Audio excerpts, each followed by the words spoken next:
أعوذ بالله من الشيطان الرجيم بسم الله الرحمن الرحيم الحمد لله رب العالمين بارئ الخلائق أجمعين والصلاة والسلام على أشرف الأنبياء والمرسلين وخيرته في خلقه أجمعين الذي دنا فتدلى فكان باب قوسين أو أدنى سيدنا ومولانا أبي القاسم محمد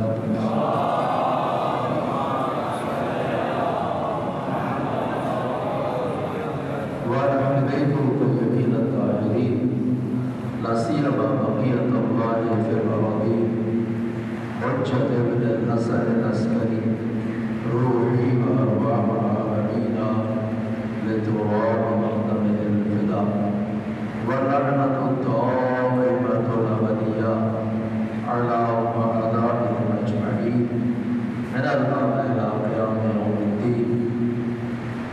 أما بعد فقد قال الله سبحانه في محكم كتابه الكريم أعوذ بالله من الشيطان الرجيم بسم الله الرحمن الرحيم وقضى ربك ألا تعبدوا إلا إياه وبالوالدين إحسانا إما يبلغن عندك أحدهم عندك الكبر أو كلاهما فلا تقل لهما أف وقل لهما قولا كريما واخفض لهما جناح الذل من الرحمة وقل رب ارحمهما كما ربياني صغيرا.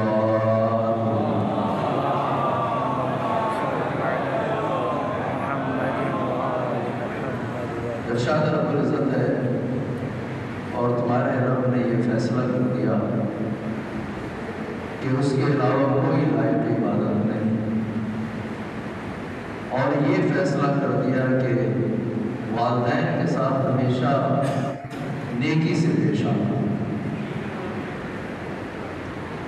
اما یبلغن عندک الکبر احدہما او کلاہما، اب اگر ان میں سے کوئی ایک یا دونوں آپ کے ساتھ رہتے ہو، آپ کے قریب ہو اور بڑھاپے تک پہنچ جائے،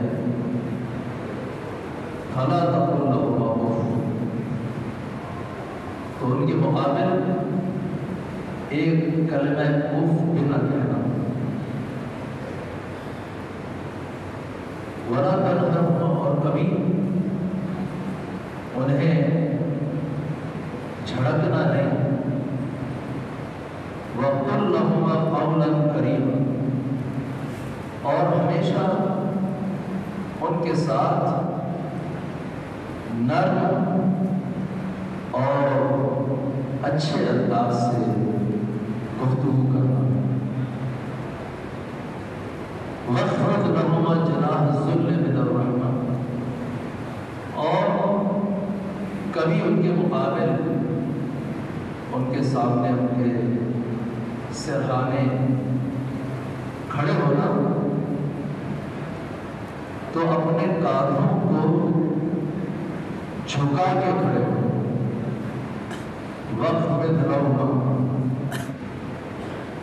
جناح الذل من الرحمة وقل، اور ہمیشہ جب تک زندہ ہو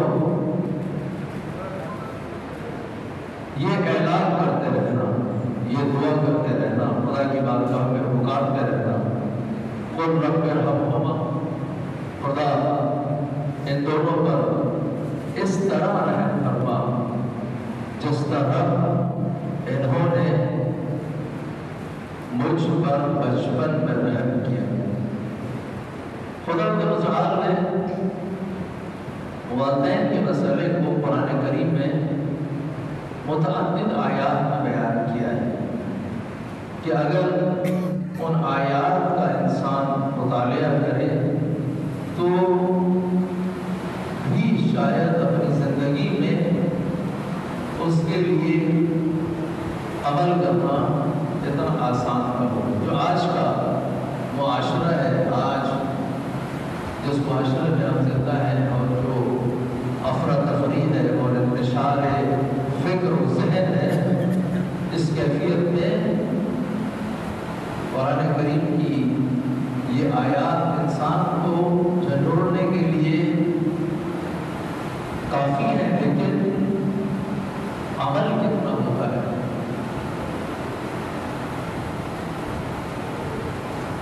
والدین کی نسبت سے خداوند عالم نے جو سب سے اہم بات ان آیات میں ہے بیان کی ہے، وہ کیا ہے؟ وَقَضَىٰ رَبُّكَ أَلَّا تَعْبُدُوا إِلَّا إِيَّاهُ. خدا نے فیصلہ کر دیا کہ وہ لائق، اس کے علاوہ کوئی لائق عبادت نہیں ہے. یعنی خدا تعالیٰ نے آیت کا آغاز توحید عبادت سے کیا. خدا تعالیٰ واحد و یکتا ہے جو لائق عبادت ہے. اس کے ساتھ یا اس سے ہٹ کر کسی کی عبادت نہیں کی جا سکتی. اطاعت کی جا سکتی ہے، وہ بھی حکم الہی سے. انبیاء اور اولیاء کی اطاعت ہے، امام کی اطاعت ہے، وہ بھی حکم الہی سے ہے. خدا عالم نے فرمایا انما ولیکم اللہ ورسولہ والذین آمنوا. اس نے حکم دیا ہے کہ اللہ اور رسول اور ائمہ آپ کے ولی ہیں، میں نے انہیں ولی قرار دیا. تو جو رابطہ ولایت ہے وہ بھی خداوند عالم کے حکم سے ہے، اس نے ایجاد کیا. اطاعت بھی خدا کے حکم سے ہے، لیکن عبادت فقط خداوند تعالی. اس اطاعت میں بھی جو عبادت کا پہلو ہے، خدا نے حکم دیا کہ اطاعت کرو رسول کی اور امام کی. اس اطاعت کے حکم کو قبول کرنا اور اس پر عمل کرنا، یہ خداوند عالم کی عبادت ہے. اسی اطاعت میں عبادت خدا کی ہے. اس حکم کی پیروی کرے گا انسان، خداوند عالم کی عبادت کرے گا، اس کے حکم پر عمل کرے گا. بس توحید مقام عبادت پر لائق ہے، سبحانہ و احد ہے، اس کے علاوہ کوئی لائق عبادت نہیں. جیسے ہی توحید عبادت کو بیان کیا، فوراً اس کے بعد فرمایا وبالوالدین احسانا، اور والدین سے نیکی سے پیش آنا. اس کا راز کیا ہے؟ خداوند عالم کی عبادت کیوں انسان پر لازم اور واجب ہے؟ اس لیے کہ اس نے انسان کو خلق کیا، اس نے اسے ایجاد کیا، ایجاد کے بعد اسے استمرار دیا ہے. استمرار کی صورت میں ہر نعمت اور خصوصیت جو اسے حاصل ہوئی ہے، چاہے وہ اس کے نفس میں ہو، علم اور تقویٰ حاصل ہوا ہے، یا ظاہری بات ہو، یہ سب خداوند عالم کی عطا ہے.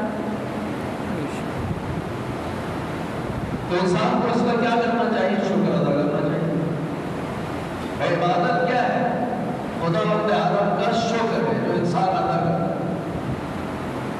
اس کی عبادت کرتا ہے. کیوں؟ اس لیے کہ وہ نعمت دینے والا ہے. نعمت وجود بھی اس نے بخشی ہے، اس وجود کو استعمال بھی اس نے بخشا ہے. اس وجود میں اگر کوئی اعلیٰ صفات پیدا ہوئی ہے، وہ بھی اسی کی عطا ہے. اگر ظاہری مال و منال دیا، یہ بھی اسی کی عطا ہے. انسان کا کیا ہے؟ کچھ بھی نہیں. تو جس کا کچھ بھی نہیں ہے اور جس کا سب کچھ ہے، جس نے دیا ہے، اس کا حق بنتا ہے کہ یہ انسان اس کا شکریہ ادا کرے، عبادت کرے. اب جب یہ بات آ گئی کہ نعمت کے مقابل شکریہ ادا کرنا ہے، وہ منعم ہے، وہ نعمت دینے والا ہے، اس کی اس کا شکریہ ادا کرنا ہماری ذمہ داری قرار پایا۔ اب انسان کی جو نسل ہے وہ ابتدا میں حضرت آدم نے قدرت سے آدم و حوا کو پیدا کیا، لیکن ان کے بعد جو تولید نسل ہے، تکثیر نسل انسانی ہے، وہ قدرت متعال نے آدم و حوا اور انسان والد اور والدہ کے ذریعے، مرد و زن کے ذریعے خدا رب عالم نے اس نسل کو آگے بڑھایا۔ تخلیق ان کے ذریعے خدا کی ہے، خدا نے یہ واسطہ قرار دیا۔ مرد و زن نہ خود اپنے وجود کے مالک ہے، نہ اپنے وجود میں جو صلاحیت ہے اس کے مالک ہے۔ خدا رب عالم کی عطا ہے، اس نے عطا کی ہے۔ اس نے یہ نظام اس کے وجود میں بنایا ہے کہ یہ تکثیر نسل کر سکے۔ اب یہ جو صلاحیت ہے خدا نے رکھی ہے، اسے انسان استعمال کرتا ہے اور نسل آگے بڑھتی ہے۔ اب جو نسل آگے بڑھی ہے اسے پلٹ کر اگر پیچھے دیکھنا ہے تو جن کے ذریعے وہ دنیا میں آئے، جو واسطہ قرار پائے ہیں، جس طرح سے اس خالق کا شکریہ ادا کرنا لازم ہے، خدا رب عالم نے اپنے تخلیق کے ذرائع کو بھی احترام دیا کہ ان کی بھی انسان جو ہے وہ شکریہ احترام کرے، جن کے ذریعے وجود میں آیا ہے۔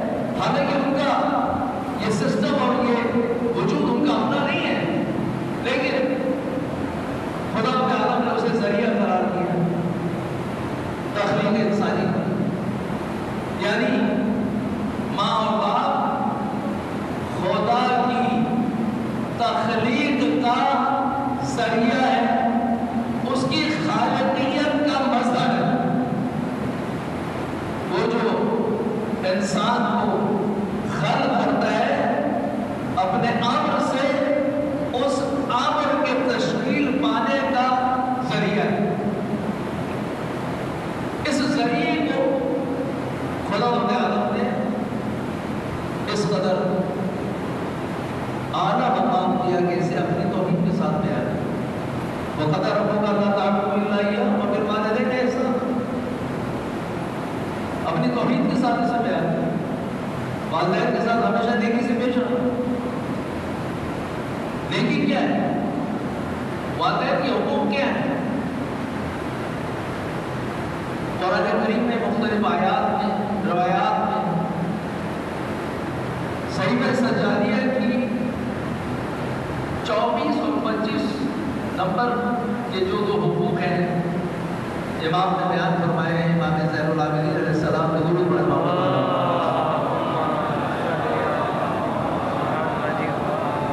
صحیفہ سجادیہ اردو میں ترجمہ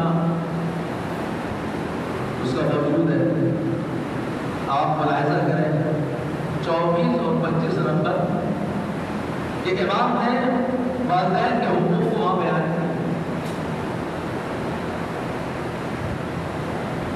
حقوق کی ترتیب میں بھی پہلے ماں کے حقوق کو بیان کیا۔ ایک شخص آیا رسول گرامی کے پاس کہ میرے والدین ہیں، ان کے حقوق میں فضیلت یا پہل کس کی ہے؟ آپ نے فرمایا ماں کی۔ پھر اسے سوال کیا، پھر فرمایا ماں کی۔ پھر سوال کیا، پھر فرمایا ماں کی۔ پھر سوال کیا، چوتھے نمبر پہ کہا ماں کی۔ اس کا معنی یہ ہے کہ اس احترام میں بھی ترتیب ہے۔ ماں کا زیادہ حق رکھا ہے خالق کائنات نے، جس نے یہ نظام اور یہ سسٹم بنایا ہے۔ ہمیں اسے پہچاننے کی ضرورت ہے۔ ہمارا کام کیا ہے؟ ہمارا کام خدا کے بنائے ہوئے نظام کو پہچاننا، قرآن و سنت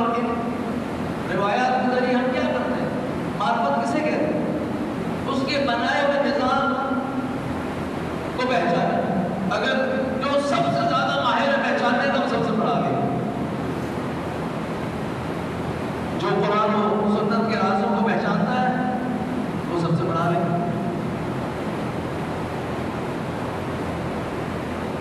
اب اس مسئلے کے اندر کتنے حقوق ہیں؟ ایک کتاب ہے اربعین جو لکھی ہے ایک شخص ہے جس کا نام سلیمانی ہے، انہوں نے اپنی کتاب میں والدین کے 80 حق بیان کیے۔ بہت سے لوگوں سے بہت سے حقوق ایسے ہوں جو ہم نے سنے تھے آج تک، ان میں سے 40 حق والدین جب زندہ ہوں بیان کیے، اور 40 حق جب دنیا سے چلے جائیں تب انسان پر لازم اور واجب ہے بیان کیے۔ وہ جو 40 حق زندگی میں ہے ان میں سے 10 حق کان سے تعلق رکھتے ہیں، سننے سے، 10 حق ہاتھوں سے تعلق رکھتے ہیں، 10 حق زبان سے تعلق رکھتے ہیں، 10 حق انسان کے ہاتھوں اور پیروں سے تعلق رکھتے ہیں جو اس نے ان کے ذریعے ادا کرتے ہیں والدین کی خدمت، اور 10 حق اس کے مال میں بیان کرتے ہیں۔ ہم ان کے کتنے حقوق بیان ادا کر سکتے ہیں؟ اسی آیت میں اگر آپ دیکھیں خدا تعالیٰ نے فرمایا کہ رب رحمہما کما ربیانی صغیرا، خدا ان پر جس طرح رحم فرما جس طرح سے انہوں نے بچپن میں مجھے رحم کیا، مجھے پالا۔ والدین جب بچے کو پالتے ہیں تو اس کی ہر شے کا خیال رکھتے ہیں، جیسے گرمی نہ لگے، اسے سردی نہ لگے، اسے کھانا وقت میں ملے، ہو سکتا ہے خود بھوکے رہیں اسے کھلائیں، ہو سکتا ہے خود نئے کپڑے نہ پہنے اسے پہنائیں، ہر اس کی ضرورت پورا کریں، خود مشقت اٹھائیں، اسے آرام دیں۔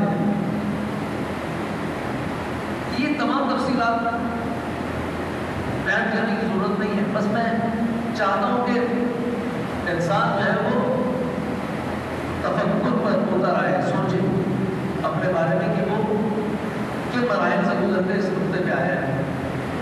اب یہی بچہ اس کو اس طرح سے پالا ہے، انسان کا جو بچہ ہے یہ کائنات میں تمام حیوانات میں سب سے ضعیف ہے۔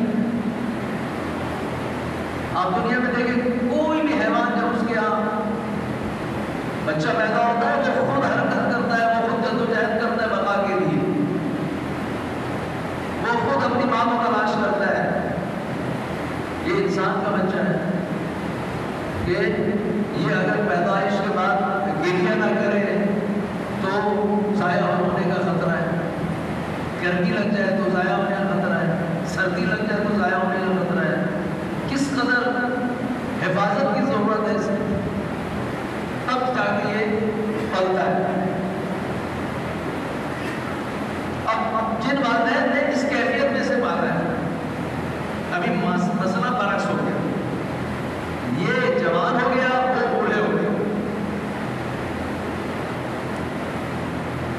جب وہ اس کی پرورش کر رہے تھے تمام چیزوں کو ہٹا دیا، وہ اس کے لیے جو بھی انہوں نے انجام دیا خبر، مثلا وہ اس کو صاف اور پاکیزہ رکھتے تھے، یہ اس قابل نہیں تھا کہ اپنے آپ کو صاف کر سکے۔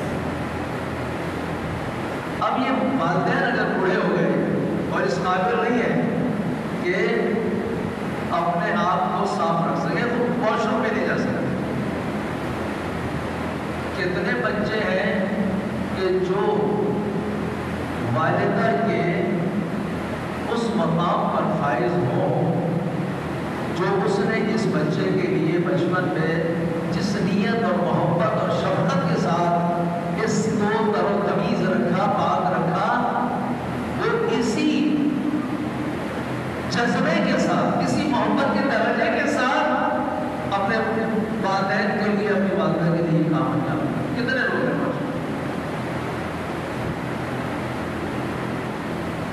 ابھی آج کل ٹرینڈ کیا ہے؟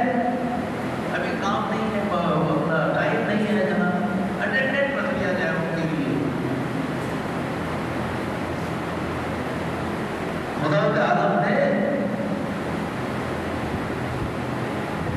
انسان کی ذمہ داری قرار دی، بیٹے اور اولاد کی ذمہ داری ہے، اس کو حق ادا کرنا ہے، وہ خود اس عمل کو انجام دے۔ مگر یہ کہ کوئی مشکل پیش آ جائے تو غلط بات۔ کتنے لوگ یہ کام کرتے ہیں؟ ایک ایسا نقطہ ہے جو قابل حل نہیں ہے۔ والدین اگر اس کی پرورش کرتے تھے بچپن میں تو اسے زندہ رہنے، پروان چڑھانے، یہ زندگی گزارے گا، پروان چڑھے گا، اس نیت سے اس کی پرورش کرتے تھے۔ اگر کوئی بچہ اپنے والدین، بوڑھے والدین کے ساتھ اگر یہ عمل انجام بھی دیتا ہے تو اس کے دل میں یہ ہوتا ہے کہ جب تک یہ زندہ ہے، یعنی اس کے لاشعور میں یہ ہوتا ہے کہ یہ دنیا سے جائے گی تو میری مشکل آسان ہو جائے۔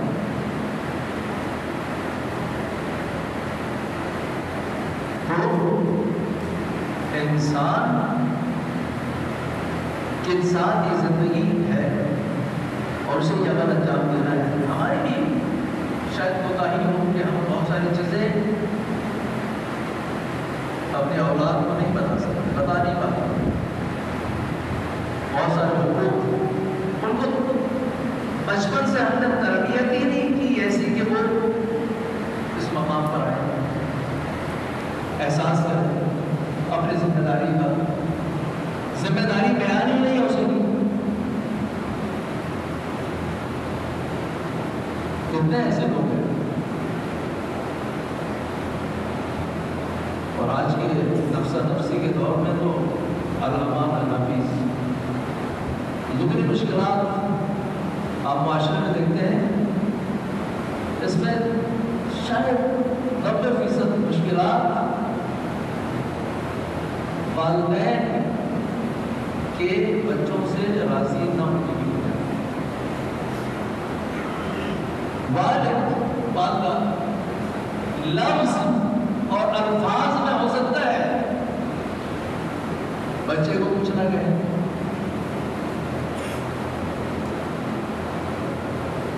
کوئی لفظ ایسا ادا نہ کرے خاموش رہے، لیکن جو کیفیت قلب ہے وہ ان کے بھی اختیار میں نہیں ہے۔ اگر کسی والد کو کسی والدہ کو ٹھیس پہنچی ہے، وہ ٹھیس ان کے اپنے بھی اختیار میں نہیں ہے، اس کا کوئی علاج نہیں، اس کا اثر ظاہر ہوگا۔ اس نوجوان کی، اس خاتون کی، اس بیٹی یا بیٹے کی زندگی، اگر اس کے کسی لفظ سے، کسی کردار سے، کسی انداز سے والدین کو ٹھیس پہنچی ہے، گرا گزرا، یہ جو گرا گزرنا ہے اس کے لیے ضروری نہیں کہ وہ الفاظ ادا کریں، یہ دل کا معاملہ ہے۔ ٹھیس پہنچ گئی، اب والدین اس کے اثر کو ظاہر کرنے کے لیے اس کے لیے دعا کریں، اس کا اثر ظاہر تو ہو جائے گا، لیکن کیا کاملاً ظاہر ہو جائے گا؟ مشکل۔ اور اگر انسان چاہتا ہے دنیا اور آخرت میں کامیاب ہونا تو اس کی کامیابی کا راز والدین کو خوش رکھتے ہیں۔ والدین اگر دعا کریں انسان کے لیے تو کوئی بھی زندگی کا شعبہ ایسا نہیں ہے کہ جس میں وہ ترقی نہ کرے، چاہے وہ روحانی معاملہ ہو، چاہے وہ علم کا معاملہ ہو، چاہے وہ اعلیٰ مقام کا معاملہ ہو، چاہے وہ رزق کا معاملہ ہو۔ وسعت رزق رکھی ہے ماں کی دعا میں خدا نے۔ مسئلہ عمل کرنے کا، الفاظ کا نہیں ہے، میں کیسا عمل کرتا ہوں، میرے دل میں کیفیت کیا ہے والدین کے نسبت سے، یہ ضروری ہے۔ میں پہنچ ہی نہیں سکتا اس کیفیت تک جو ان کی بچپن میں میرے لیے تھی، اب وہ بڑے ہو گئے، میں اس کیفیت تک نہیں پہنچ سکتا، لیکن کوشش تو کرنا میری ذمہ داری ہے۔ ابھی تو دو کلمہ سننا مشکل ہو جاتے ہیں،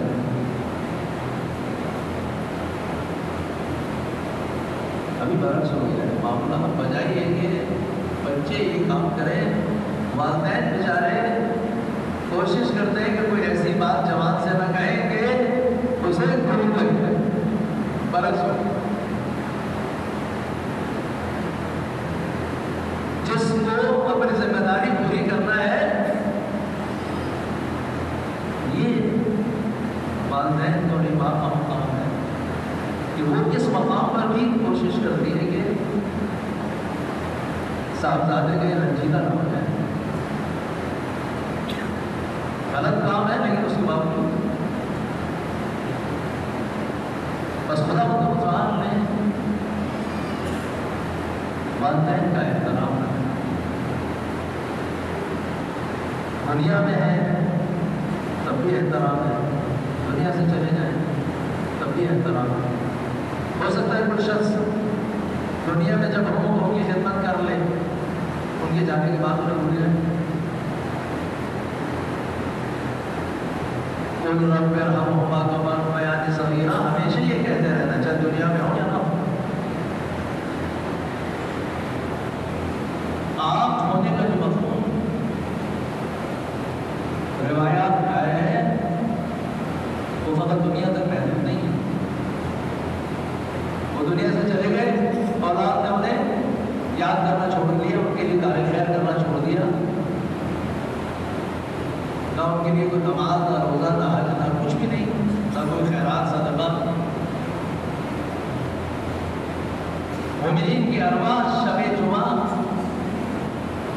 ان اعمال کو جو ان کے لیے کسی نے کار خیر کیا ہو اسے تلاش کرتے کہ میرے پسماندگان نے میرے لیے کوئی کار خیر اس ہفتے میں کیا یا نہیں، تلاش کرتے اگر کیا ہو ان کے لیے دعا کرتی ہے، وہاں اس عالم میں بھی ان کی دعا خدا دنیا میں قبول کرتا ہے۔ بس کوئی یہ تصور نہ کرے کہ وہ دنیا سے چلی گئی تو ہمارے حق میں دعا ان کی کیسے قبول ہوگی، نہیں، آپ ان کے لیے کار خیر کریں، انہیں یاد رکھیں تو آپ کو یاد رکھیں۔ روایات میں ہے کہ اگر کسی کی کوئی مشکل ہے، حل نہیں ہوگی، جائے والدہ کی قبر میں دعا کریں، خدا اسے قبول کرے۔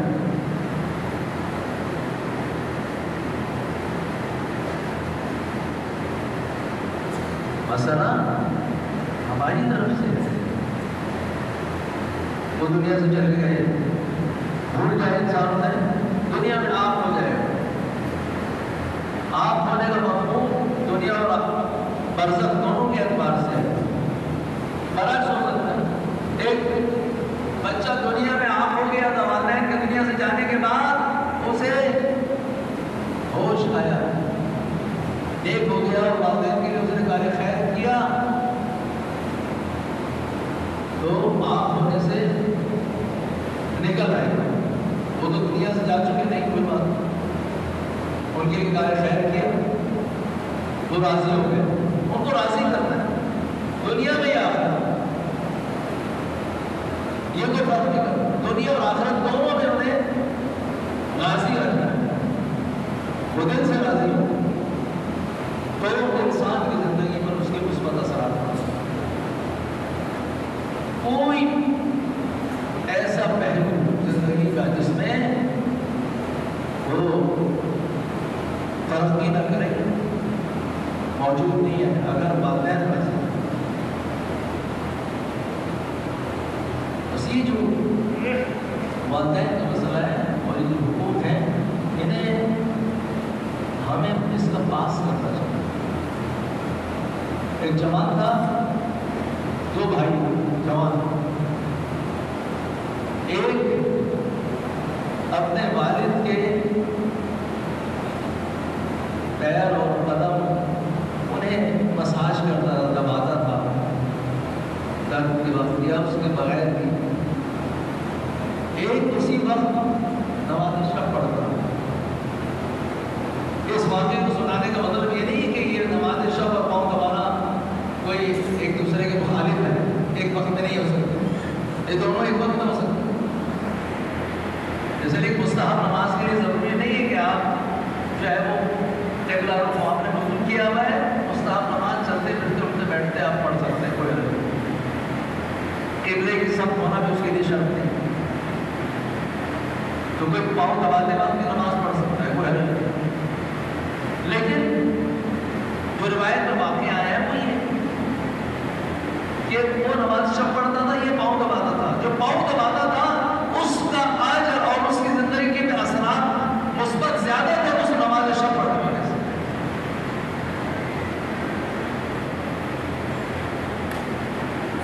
ہم نہیں سمجھتے ان چیزوں کو،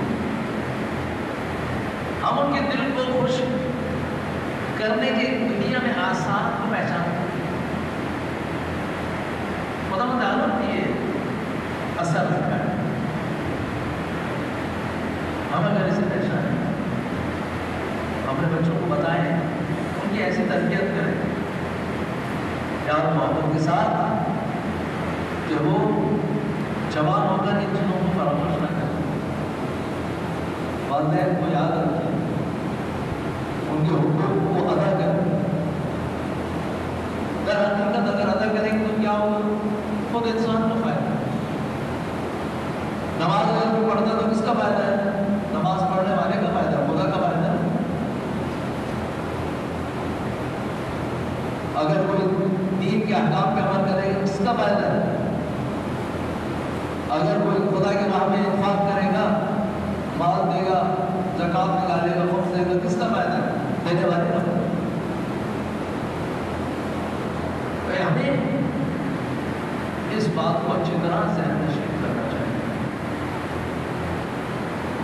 خدا تعالیٰ نے فرمایا کہ یہ آپ کے پاس ہوں، خدا تقل لهم ایک کلمہ اف بھی نہ کہے گا۔ امام سے پوچھا کہ اف کیا ہے؟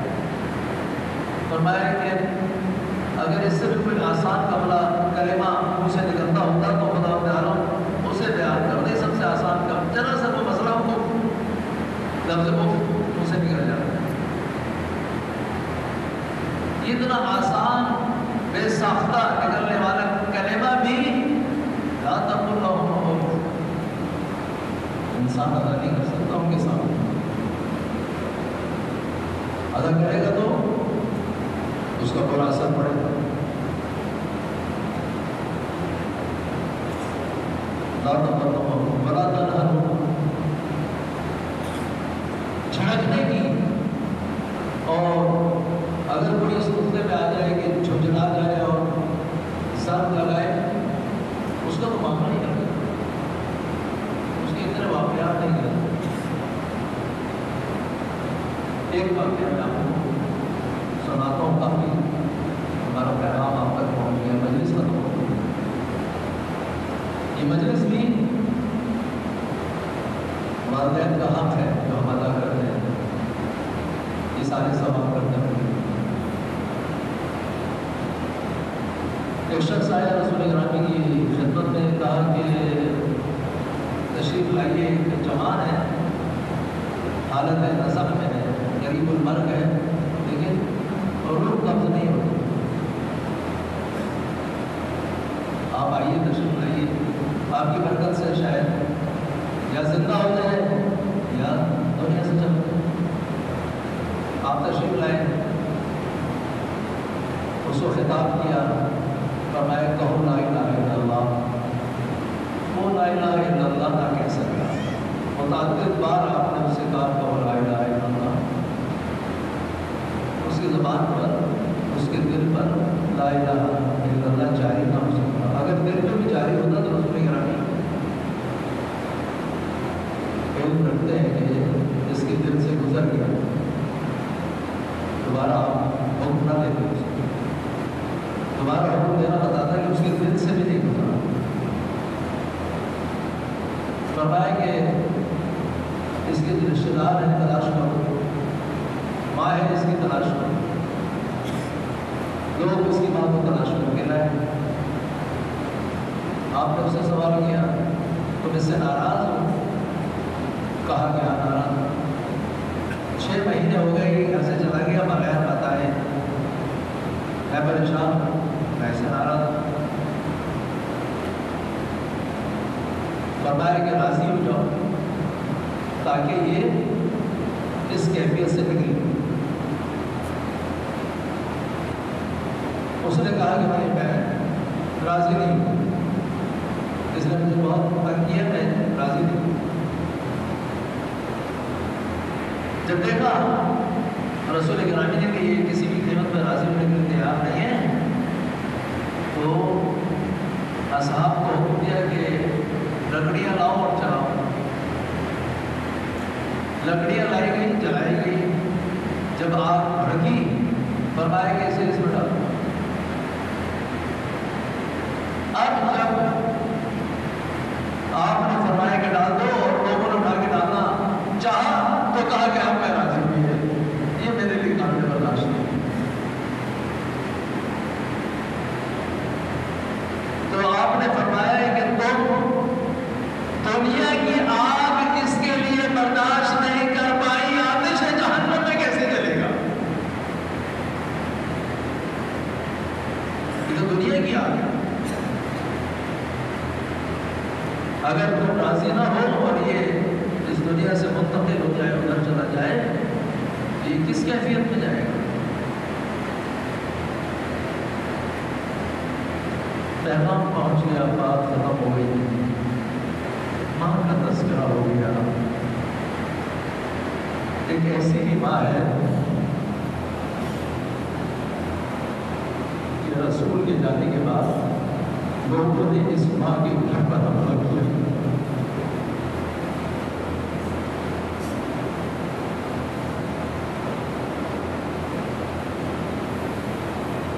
آپ نے اپنی مرحومہ کو بڑے احساس کے ساتھ غسل دیا، کفن پہنایا، لیکن اس کیفیت میں، ان حالات میں آپ کے گھر پر تو کسی نے حملہ نہیں کیا۔ یہ کیسی ماں ہے کہ جس کے گھر پہ حملہ ہے، جس کی اصلیت ہوتی ہے؟ آپ کی مرحومہ جو ہے وہ دنیا سے جانے سے پہلے اس کو کوئی ضرورت تو نہیں ہے، انہیں رات کے وقت کو غسل نہیں دیا گیا، لیکن یہ عجیب ماں ہے کہ جس کے گھر پہ حملہ کیا گیا، جسے زخمی کیا گیا، جس کی پسلیاں توڑی گئی، اور وہ اس گھر میں کیفیت میں رہی، لیکن اپنے امام کے دفاع میں کھڑی رہی، امام سے دفاع کیا، اسی کیفیت میں مسجد میں بھی آئی، خطبہ بھی دیا، حق کو بیان بھی دیا۔ آپ اپنے مرحومہ کو دفن کر کے آئے، ان کی قبر کا نشان موجود ہے، لیکن یہ ایک ایسی عجیب ماں ہے کہ کسی قبر کا حج بھی نشان نہیں۔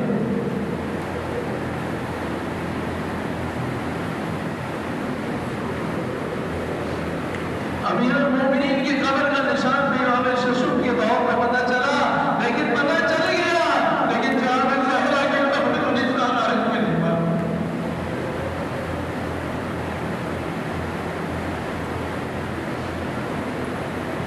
اپنے حجرے میں دفن کی گئی، حجرے کے قریب کہیں دفن کی گئی، بیت الحزن میں دفن کی گئی، بقیع میں دفن کی گئی، کہاں معلوم نہیں، آج تک معلوم نہیں۔ قبر کا نشان چھپایا گیا ہے. آئندہ علیہ السلام نے بیان نہیں فرمایا آج تک جو روایات ہیں اس میں کوئی دن ایسا آئے گا جس دن ان کے قبر کا نشان پتہ چلے ہاں آئے گا جب ان کا فرزند تشریف لائے گا وہ پتہ ہے.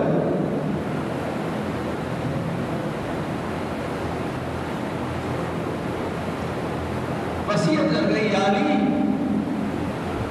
غسل باللیل مجھے رات کو غسل دینا رات کو کفن دینا رات کو میرا جنازہ اٹھانا. کسی کو میرے جنازے میں آنے کی اجازت نہیں. کوئی میرے جنازے میں نہ آئے. یہ کیسی بات ہے؟ اس کا کیسا حق ادا کیا مسلمان؟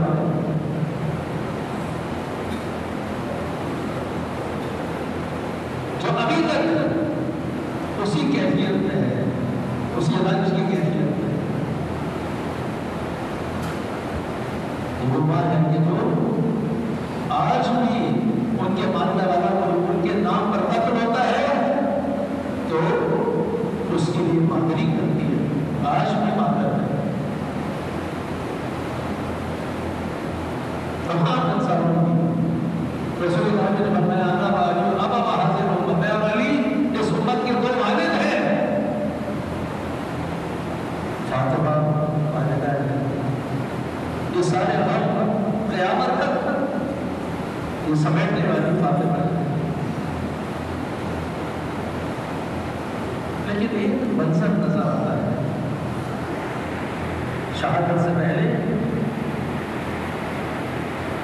کہتے ہیں کہ زینب اور ام کلثوم کو رات زہرا نے اپنے رشتہ داروں کے ہاں کسی دوسروں کے ہاں بھیج دیا تھا کہ یہ دونوں بچیاں ان کی شہادت کے منظر کو نہ دیکھیں. بچیوں کے لیے کام کیا, حسنین کے لیے نہیں. وہ آئے ملنے کے لیے اس وقت کفن کے بند ملے اور ملاقات بھی ہوئی. لیکن زینب اور ام کلثوم کی نسبت سے یہ عمل انجام دیا. یہ وقت گزر گیا. میں ایک اور منظر آپ کو دکھانا چاہتا ہوں اور آپ کی بات کرنا ہوگا. آپ کے آنکھوں میں آنسو آ گئے اور ہما جو ہے خدا تعالیٰ انشاءاللہ ان آنسو کی برکت سے ان کے لیے آسانی فراہم کریں. اب آئیے ایک منظر ہے. میں کہوں گا جناب زہرا آپ نے اپنے شہادت کے منظر کو زینب سے چھپا لیا. آئیے آسرا شکر ہے زینب دل ہے زینب امام حسین کے سینے پر شمل سوار ہے. آپ نے اپنی شہادت کے منظر چھپا لیا. آئیے دیکھیے یہی زینب ہے اور اس منظر کو دیکھ رہی ہے. ادھر اس نے خنجر چلایا. اس بہن نے کیا کہا شیبر تو کس قدر شقی ہے اس جگہ پر بیٹھ گیا جہاں رسول کو سے دیا اس گردن کو کاٹ رہا ہے جسے رسول کو سے دیا کرتے تھے. یہ وہ منظر ہے جو زینب نے دیکھا. میں کہوں گا بی بی آئیے زینب کو تسلی دیجیے. یہ زینب ہے جس نے بڑے مسائل سہے ہیں لیکن کہتے ہیں کہ جب مقتل سے گزری ہے